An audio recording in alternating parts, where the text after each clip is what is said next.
Hello, my name is Ethan Naylor. I grew up in a Christian home and going to church and believing it was the right thing to do. And we moved out to the Shippensburg area and we started attending church there. And I also played sports. I played football, and my identity was in that, in doing that.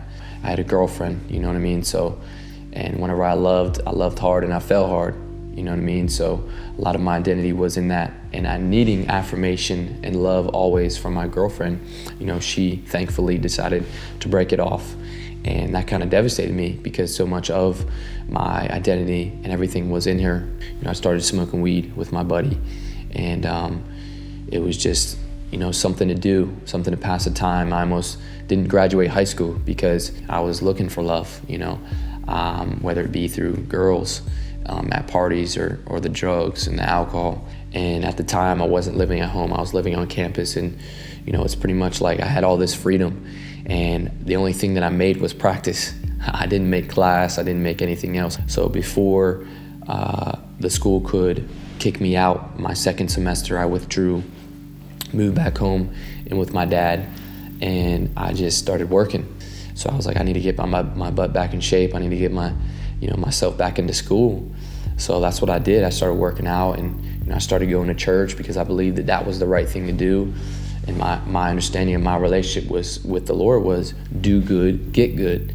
I'm gonna really go for it, and I had all these thoughts of, God, okay, since I'm pursuing you again, and I'm going back to church and I'm doing the right things, you're gonna reward me with going back onto the football team, and I'm gonna do great. It didn't work out that way. I got my grades back up, I got the opportunity, got the shot, but I didn't make the team.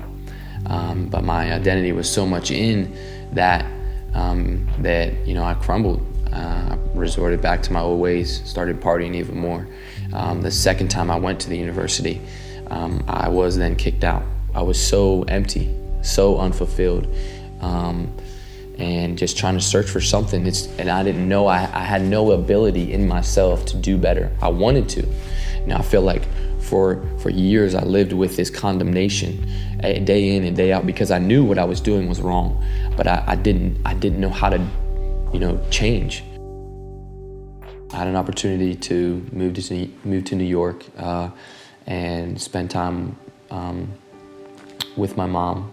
God really moved in my life, and he revealed to me that he was my father, which changed everything. He gave me this opportunity to move out there and just to kind of, isolate myself from what I had known in my early 20s. I had 2 DUIs on my record, so I had to move back. So after I got out of jail, I very much wanted to surrender to the Lord, and I was doing better, but I was still partying. I attended this church in Chambersburg, and there is where I really met the Holy Ghost. I remember the first night of worship I went to, Pastor Patrick at that time was like, is there anybody here that feels a call of God in their life? And if so, stand up. And I didn't stand, and still felt that tug and that pull. And he's like, I'm gonna give you guys one more chance. Go ahead and raise your hand. And I still didn't raise my hand. At that time, I kind of saw Pastor Jay nudging closer and closer to me, and I hadn't yet connected with him. We made eye contact, and I just lost it. And he's just like, bro, what are you doing? And I was like, I don't know, man, but I just want Jesus.